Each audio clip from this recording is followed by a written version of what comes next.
palabra en Un Café con Fe. Un Café con Fe.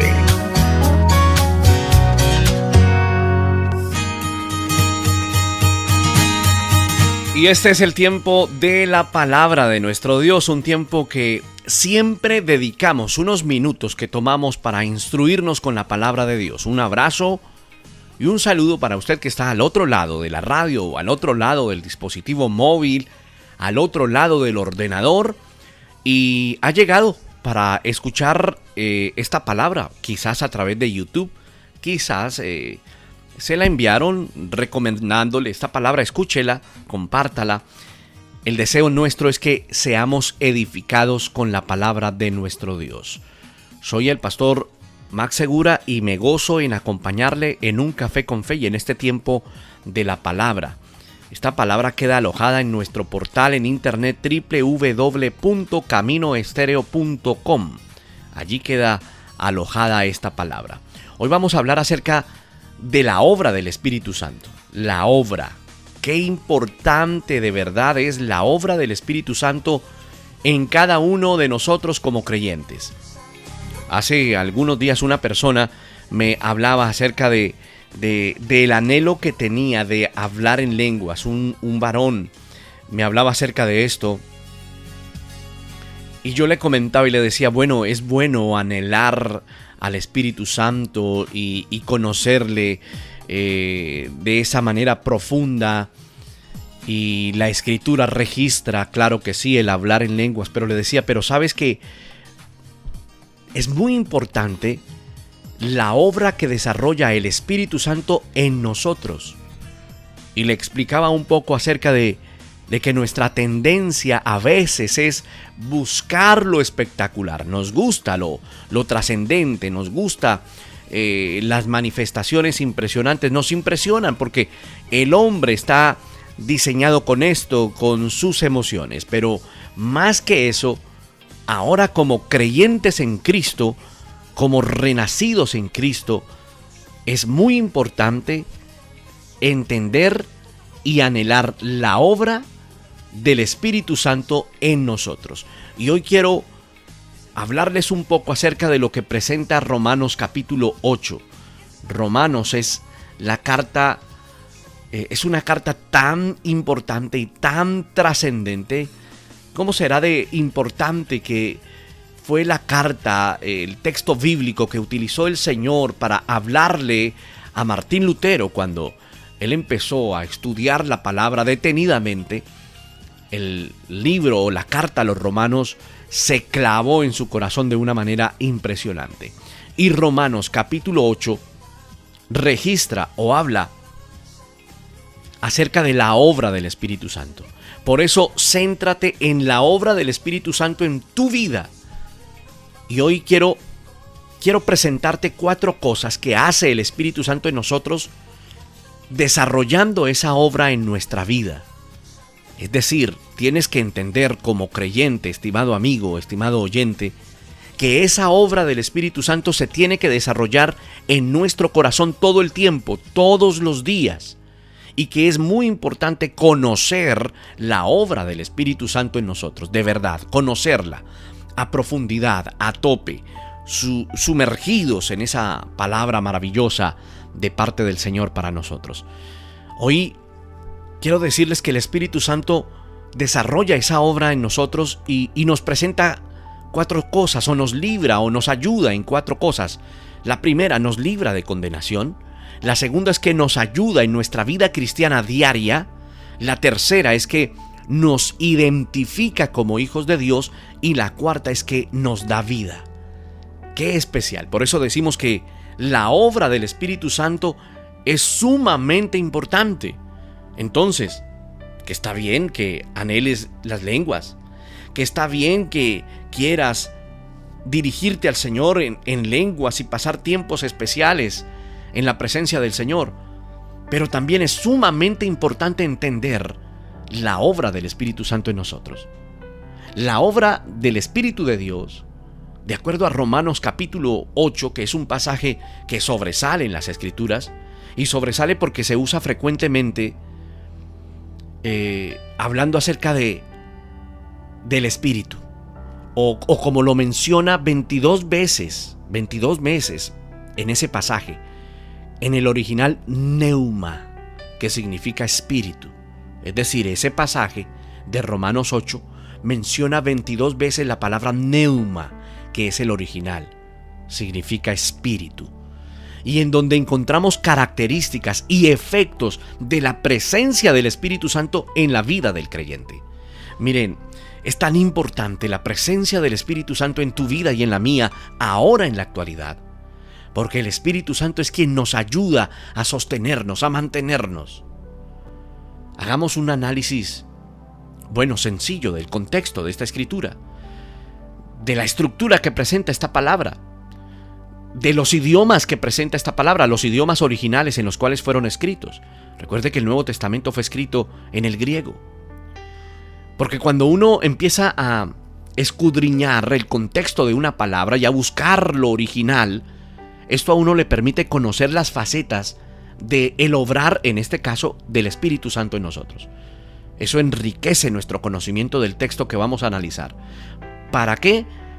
Para que estemos más conscientes de lo que leemos y de la presencia del Espíritu Santo en nosotros.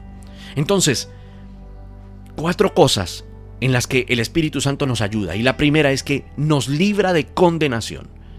¡Qué tremendo esto! El capítulo 8 de Romanos representa como un nuevo segmento de esa carta. O sea, la carta a los romanos es muy polifacética, tiene muchos temas, abarca muchos temas. Pero cuando llega a ese capítulo 8, presenta como un nuevo segmento de esa carta. Y se desarrolla en base al capítulo anterior, al capítulo 7, donde se está hablando acerca de los que están en Cristo, diciendo que los que están en Cristo Jesús son libres de la condenación, es decir, no se perderán porque ahora hay libertad. Y eso lo pronuncia el mismo Señor. Y así como la muerte entró por un hombre, en este caso Adán, así también la gracia y el don de Dios abundan para muchos por medio de Jesucristo. Es por eso que el capítulo 7 de Romanos concluye con una acción de gracias por la obra redentora del Señor Jesucristo. Y el capítulo 8 se inicia así. Se inicia diciendo, por tanto ahora no hay condenación para los que están en Cristo Jesús. La frase en griego de ese original presenta una afirmación que es enfática. Cuando uno dice una afirmación enfática en la Biblia, está hablando acerca de una fuerza especial que hace esa palabra específica en la palabra. Es una forma enfática en la que se presenta en las Escrituras. Y ese capítulo 8, versículo 1, que dice, ahora pues no hay ninguna condenación, o ninguna condenación hay para los que están en Cristo Jesús, y los que no andan conforme a la carne, sino conforme al Espíritu. Y el versículo 2 dice, porque la ley del Espíritu de vida en Cristo Jesús te ha libertado de la ley del pecado y de la muerte. Algunos comentaristas bíblicos opinan que la ley del pecado, cuando se menciona la ley del pecado ahí en la palabra, a la que Pablo se refiere, es a la ley de Moisés. Sin embargo, Pablo, antes en el versículo 23, ahí atrás, ahí usted lo puede ver en su Biblia, en el versículo 23 del capítulo 7 dice, pero veo otra ley en mis miembros que se rebela contra la ley de mi mente y que me lleva cautivo a la ley del pecado que está en mis miembros. En ese versículo 23 del capítulo 7, Pablo hace referencia a la autoridad o el poder del pecado y es probable que tenga el mismo sentido ahí. Es decir, algunos comentaristas dicen que él se refiere a la ley de Moisés, pero cuando usted analiza que él viene hablando es acerca de esa autoridad, de esa fuerza que ejerce el pecado en el hombre. Es donde uno puede concluir que también se refiere a esto. Cuando habla de la ley del Espíritu, esa palabra significa que ha presentado un reto importante. La ley del Espíritu denota la autoridad o el poder ejercido por el Espíritu Santo. Es decir, que cuando el Espíritu Santo empieza a habitar en la vida de un creyente, llega con autoridad. Por eso es que hay una transformación trascendente cuando usted empieza a conocer la Escritura. Es por eso que se presenta en la vida del nuevo creyente esos frutos dignos de arrepentimiento. ¿Por qué? Porque el Espíritu Santo empezó a actuar de una manera especial, poderosa y sobrenatural en la vida de una persona. Es decir, que la ley del Espíritu, que combate con la ley del pecado, el Espíritu Santo empieza ahí, y cuando llega a la vida de una persona arrasa el pecado. Hay una transformación, hay una autoridad del Espíritu Santo. Por eso ese primer punto es que nos libra de la condenación. La autoridad del Espíritu Santo en nuestra vida es muy importante. Hay que entender que la obra del Espíritu Santo en la vida del creyente es para liberarlo, porque se llevó a cabo a través de Cristo en la cruz del Calvario. Pero cuando tú llegaste a los pies del Señor, o Él te atrajo a sus pies y puso su Espíritu Santo en tu corazón, desde el mismo momento en que te salvó, desde aquel día en que empezaste allá a sentir algo profundo en tu corazón, desde ese día en que puso una convicción profunda acerca de que lo que estabas haciendo no estaba bien, y empezaste a sentir que lo que hacías era pecaminoso, y empezaste a sentir el anhelo de tener una vida recta, es ahí cuando el Espíritu Santo empezó esa obra liberadora en tu corazón, en tu vida. Porque el Espíritu Santo empezó a impartirte vida en medio de tu pecado. Qué importante, esa es la ley del Espíritu. Por eso el Espíritu Santo nos libra de condenación. Esto es muy importante para que cada creyente lo entienda. Es decir, que cuando entró el Espíritu Santo, el poder de la ley del pecado quedó debilitado. Cuando entra el Espíritu Santo, cuando el Espíritu Santo llega a tu corazón, se condena el pecado en la carne. Es decir, empieza a tomar gobierno el Espíritu Santo, empieza a tomar victoria sobre el pecado que te movía antes. Es decir, que antes te controlaba el pecado y ahora te empieza a gobernar el Espíritu Santo. Mira las dos palabras que utilizo: controlar y gobernar. Antes te controlaba el pecado, ahora te gobierna el Espíritu Santo. El pecado siempre buscará controlar, el Espíritu Santo gobernará. La libertad del pecado y la condenación, la verdad es que tiene implicaciones para el creyente, para el nacido de nuevo. Es decir, nosotros ya no vivimos bajo el yugo de la opresión que nos mantenía alejados de Dios en esta vida y en la venidera, sino que cuando el Espíritu Santo viene y habita en nosotros, empezamos ya a disfrutar de una herencia en los cielos. Empezamos a disfrutar del reino de los cielos en nuestra vida. Qué especial esto. Somos ciudadanos del reino y ya hemos empezado a disfrutar del reino de Dios en nosotros. Por eso el Espíritu Santo nos ayuda en ese crecimiento de santidad. Ahora, hay un segundo punto. Y es que el Espíritu Santo, estimado amigo, el Espíritu Santo nos ayuda en nuestra vida cristiana diaria. El versículo 4 y el versículo 26 y el versículo 27 de Romanos, téngalo en cuenta. Según el texto, el Espíritu Santo nos ayuda en dos aspectos. Número 1, nos ayuda a cumplir la ley de Dios. El verso 4 dice: para que la justicia de la ley se cumpliese en nosotros, que no andamos conforme a la carne, sino conforme al Espíritu. Entonces, el Espíritu Santo nos ayuda en nuestra vida diaria, en nuestra vida cristiana, en dos aspectos. Número 1, nos ayuda a cumplir la ley de Dios. Es decir, nace ya en nosotros el anhelo de cumplir todo al pie de la letra delante del Señor. En el capítulo 3 de Romanos, quiero contarle un poco. El apóstol Pablo dedica un poco de esta carta a exponer la justificación por la fe y no por la ley. Y él dice cosas como: las obras de la ley, o por las obras de la ley, ningún ser humano se puede justificar delante de Dios. Todos son justificados gratuitamente por su gracia por medio de la redención. Cuando está hablando el término de justificar, significa la acción que el Señor Jesús hizo con nosotros de ponernos frente al Padre como justos, teniendo todos nuestros pecados, pero el Señor Jesús nos puso como justos frente al Padre con el acto sacrificial en la cruz del Calvario. Sin embargo, el hecho de que la ley no sea el medio de justificación tampoco significa que debemos anularla. ¿A qué me refiero?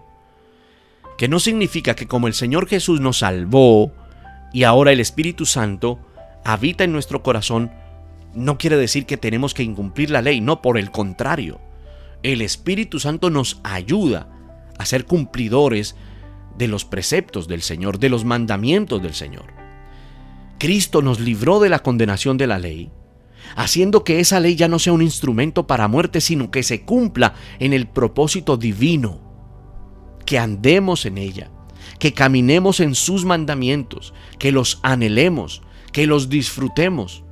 No sé si le ocurre a usted, pero ahora en Cristo disfruto cumplir los mandamientos al Señor, disfruto obedecerle. Antes, cuando no era creyente o cuando quizás al comienzo de una vida cristiana batallabas con muchos pecados, pero si te das cuenta en el avance de tu vida cristiana y de tu santificación, las batallas las vas ganando porque el Espíritu Santo está en tu vida. Entonces ese andar en esos estatutos es posible cuando vivimos de la mano del Espíritu Santo. La exigencia de la ley se va a cumplir por la determinación de la dirección del Espíritu Santo. Es decir, el curso de nuestra vida por el Espíritu Santo y por la posibilidad que tenemos en el Espíritu Santo de batallar contra la carne, nos va a hacer crecer. Hay momentos donde pueden venir tentaciones de acuerdo a lo que tuviste en tu vida pecaminosa, pero como el Espíritu Santo está en tu corazón, vas a querer anhelar guardar tu vida para Él.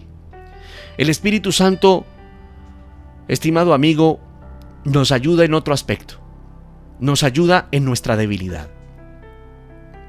Eso dice la Escritura en el verso 26 del capítulo 8 de Romanos. Qué bueno que lo tengas en tu Biblia física y subrayes esos versos.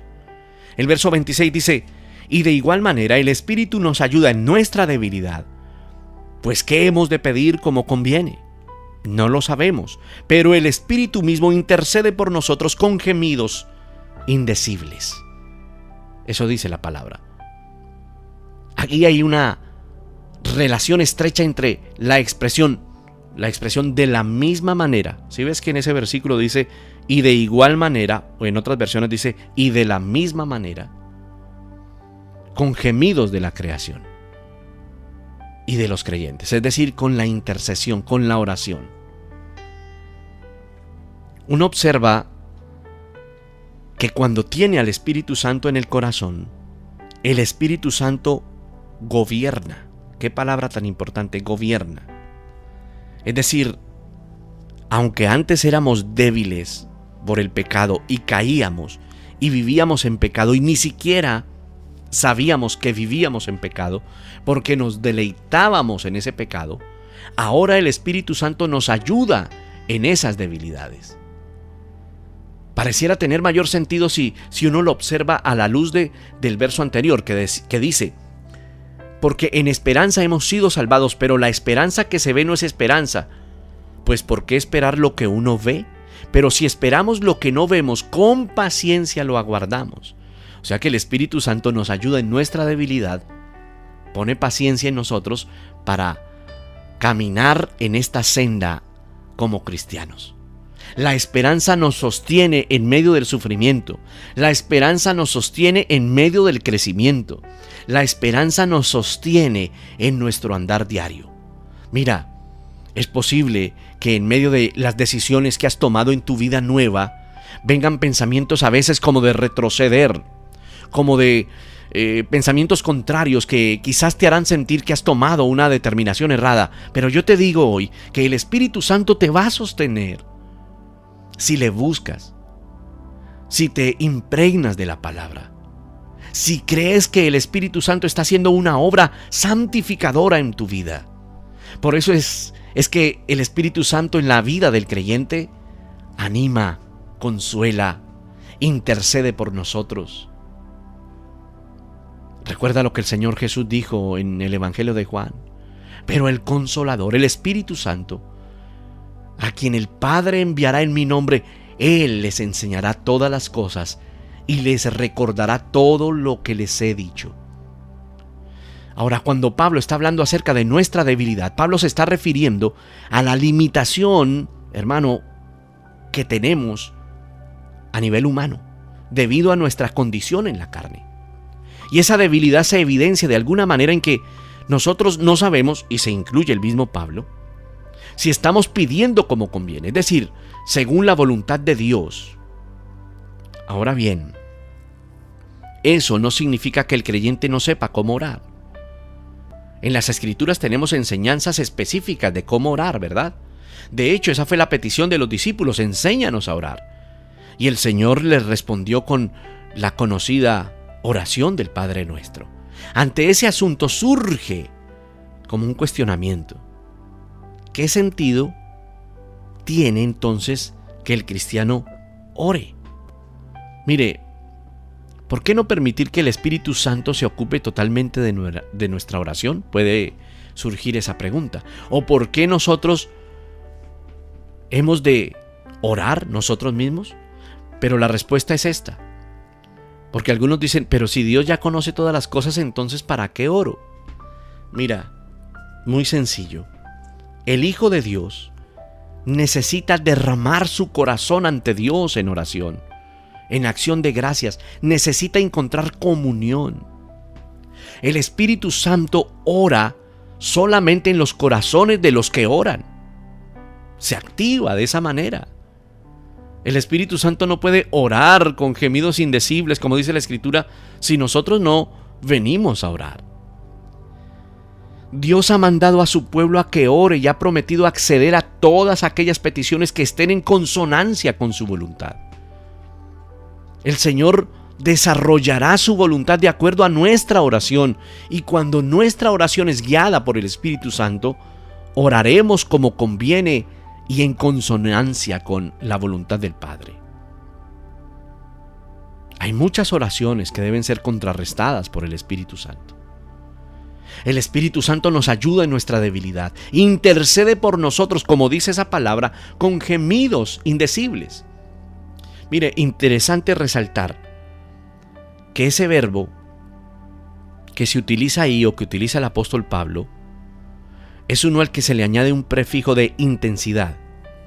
O sea que el original diría algo así como: el Espíritu Santo superintercede, que quiere decir intercede con autoridad.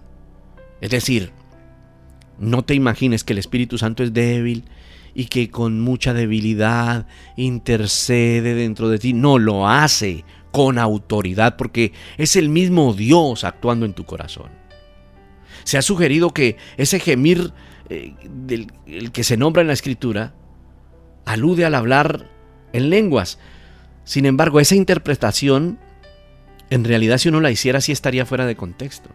Algunos entienden que se refiere a lo trascendental de los gemidos, es decir, no pueden expresarse en el idioma del hombre. Otros entienden que se refiere a gemidos que no pueden expresarse con palabras.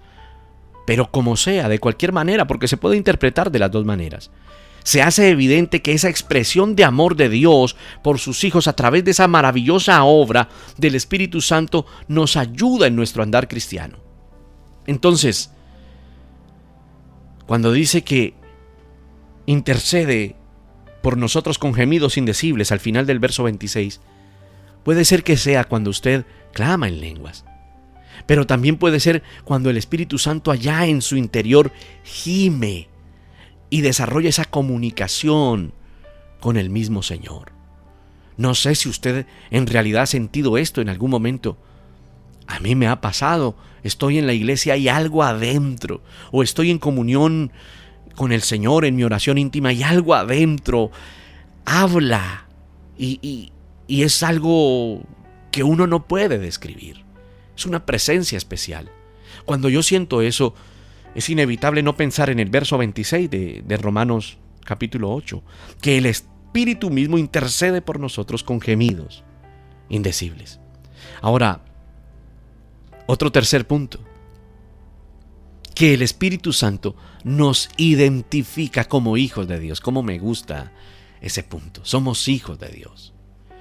En los versículos 5 al 8 de Romanos 8, dice: porque los que son de la carne piensan en las cosas de la carne, pero los que son del Espíritu en las cosas del Espíritu. Porque el ocuparse de la carne es muerte, pero el ocuparse del Espíritu es vida y paz. Por cuanto los designios de la carne son enemistad contra Dios, porque no se sujetan a la ley de Dios ni tampoco pueden.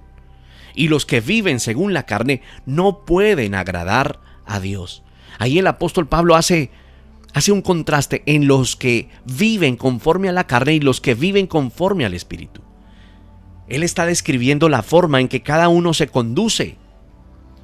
El original de esa palabra está diciendo poner la mente. Poner la mente. Cuando estamos hablando en esos versículos. Porque los que son de la carne piensan en las cosas de la carne. El original dice, porque los que son de la carne ponen su mente en la carne. ¿Eso qué implica? Pensar, valorar y seguir los deseos de la carne. Mientras que los del segundo grupo buscan agradar a Dios conforme a sus estatutos. ¿Ves la diferencia? Es decir, el creyente genuino anhela seguir los estatutos del Señor, anhela ponerse a cuentas con Dios siempre. El que no está en el Espíritu, el que no es hijo de Dios, se la pasa pensando en la carne, valora según los instintos carnales y desea estar todo el tiempo allí. Nunca se siente llamado a arrepentirse. Vive sin ley. El apóstol Pablo también describe el estado actual de esas personas y dice: porque la mente puesta en la carne es muerte. La mente puesta en la carne es enemiga de Dios, hermano. Cuando una persona vive en la carne, es decir, controlada por los impulsos de su naturaleza carnal caída, evidencia la muerte espiritual. Está separado de Dios, no puede percibir la vida de Dios. Pero cuando tú eres de Dios, percibes la vida de Dios, anhelas la vida de Dios, sientes la presencia de Dios. Esa cualidad de vida es propia de alguien que ahora conoce a ese Dios de paz. Pero el que vive según la carne, vive su propia vida alejada de Dios, es alguien que no ha conocido al Dios de vida, al Dios de paz. Es alguien que no ha sido nacido de nuevo, que no ha sido regenerado ni renovado por el Espíritu Santo. Y esto no habla no solamente de su estado actual, sino de su estado futuro, porque vendrá la muerte eterna sobre ellos. El apóstol Pablo, cuando, por ejemplo, le escribió a los Gálatas, luego de mencionar algunas obras de la carne, usted ha leído Gálatas 5, que es donde se habla acerca de las obras de la carne. Él concluye ese listado diciendo: los que practican tales cosas no heredarán el reino de Dios. El apóstol Pablo califica que los que viven en la carne como enemigos de Dios no ven a Dios. Romanos 5, si no estoy mal, es el verso 19, dice: porque si cuando éramos enemigos nosotros fuimos reconciliados con Dios por la muerte de su Hijo, mucho más ahora, habiendo sido reconciliados, seremos salvos por su vida. Es necesario aclarar que aun siendo reconciliados por la obra de Cristo, nosotros como creyentes seguiremos luchando con la carne. No quiere decir que ahora que estás en Cristo ya no haya batalla. No, la batalla siempre existirá, siempre se desarrollará, pero si estás en Cristo, vencerás. El apóstol dice: sin embargo, ustedes no están en la carne, sino en el Espíritu. Si en verdad el Espíritu de Dios habita en ustedes, dice el verso 9 de Romanos 8. Luego de describir a los dos grupos, o sea, a los que viven conforme a la carne y a los que viven conforme al Espíritu, el apóstol se dirige a las personas a las que le está escribiendo y se dirige como para hacer un énfasis que ellos ya no están bajo la carne, que ellos ya no están vendidos al poder del pecado, sino que viven por el Espíritu. Y esa palabra es para nosotros. Es como si el Señor nos estuviera diciendo a nosotros hoy con autoridad: oye, tú ya no vives bajo la carne, tú que escuchaste la palabra, que tomaste determinaciones y decisiones en tu vida, tú ya no estás viviendo bajo la carne, pero escucha, batallarás contra la carne, porque así batallamos todos los hijos de Dios. Es como si el Espíritu Santo, como si Pablo dijera: es que ahora habita el Espíritu Santo en tu vida. Es decir, el creyente ahora puede vivir conforme a la voluntad de Dios. Por eso se nos identifica que al tener el Espíritu Santo en nosotros somos hijos de Dios. ¿Cómo evidencias que alguien es hijo de Dios? Porque tiene al Espíritu Santo en su corazón. ¿Cómo evidencias que tiene el Espíritu Santo en su corazón? Porque procura vivir en santidad. ¿Cómo lo evidencias? Porque toma decisiones firmes, determinaciones firmes. Recuerda lo que dice la Escritura: determinarás una cosa y ésta te será firme. A la luz de la palabra, uno puede afirmar que la recepción del Espíritu Santo se produce en el momento de la conversión. Es así para los que se preguntan esto.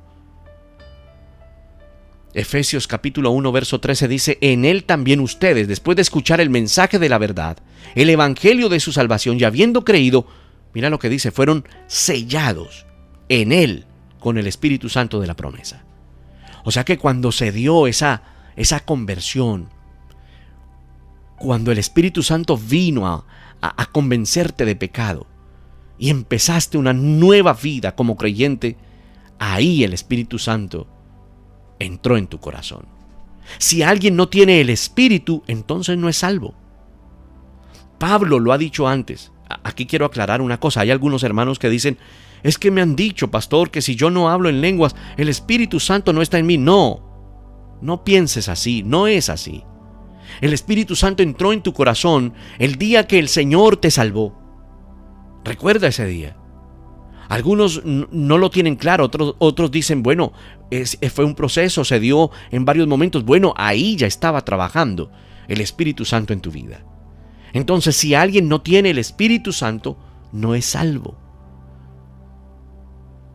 Uno no quisiera decir esto, pero a la iglesia hay personas que vienen y no son salvas. Asegúrate de que tú eres salvo. Pablo lo ha dicho en otras palabras: los que están en la carne no pueden agradar a Dios. Es imposible, querido oyente, ser salvo sin ser nacido de nuevo, sin ser regenerado. Y es imposible nacer de nuevo sin la obra del Espíritu Santo.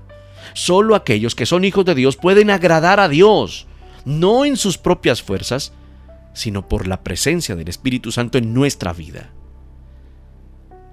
Y el último punto, para cerrar: el Espíritu Santo nos da vida.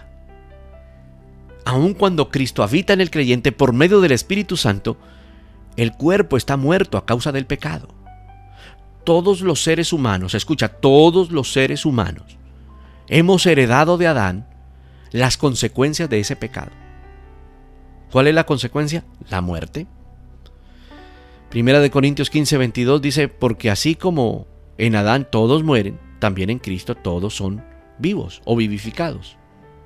Ese deterioro y esa descomposición es lo que dice Génesis 3:19. ¿Recuerdas? Polvo eres y al polvo volverás. Sin embargo, el Espíritu Santo nos renueva espiritualmente, dándonos vida. El versículo 10 de Romanos 8: y si Cristo está en ustedes, aunque el cuerpo esté muerto a causa del pecado, sin embargo el Espíritu está vivo a causa de la justicia. Está diciendo que Pablo allí: mire, el Espíritu Santo habita en ustedes espiritualmente, así ustedes estén muertos en el pecado. Y si Cristo está en ustedes, aunque el cuerpo esté muerto a causa del pecado, es decir, mira, el día que no ores, que no busques a Dios, que no leas la palabra, que no estés en comunión con el Señor, ese día pecarás y tu carne ganará. Así es. Nosotros tenemos un cuerpo mortal. Por ejemplo, algunos comentaristas, teólogos, sugieren que, dicen que ese no es el énfasis que Pablo quiere hacer.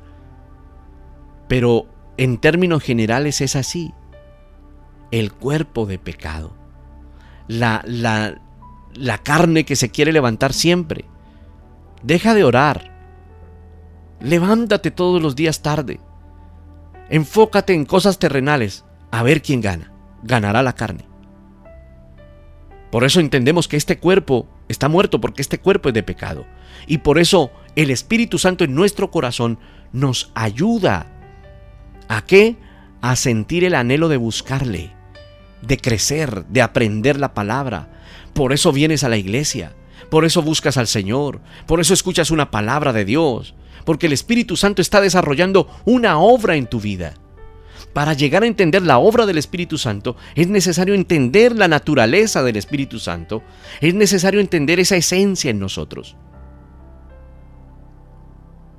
Que el Espíritu Santo, estimado amigo, crezca en usted. El Señor ha prometido vida espiritual. El Señor ha prometido que nuestra vida sigue creciendo. El Espíritu Santo nos ayuda a librarnos de la condenación. Nos ayuda en nuestra vida diaria. Mantente en oración, mantente en búsqueda.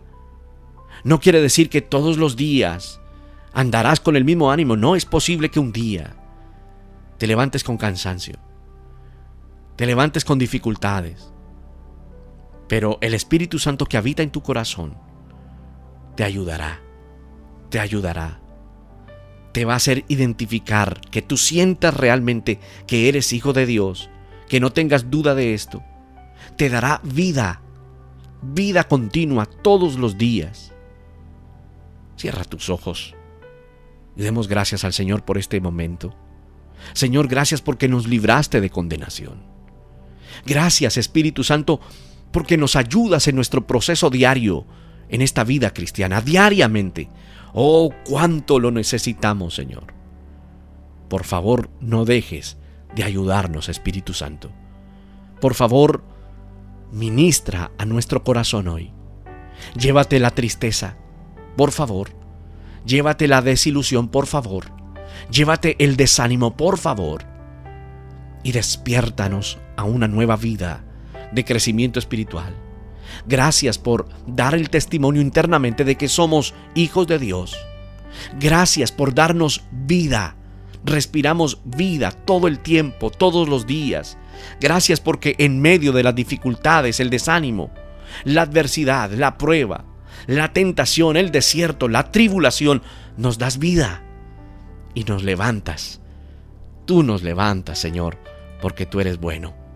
Por eso te damos gracias hoy, en el nombre del Padre, del Hijo y del Espíritu Santo. Amén.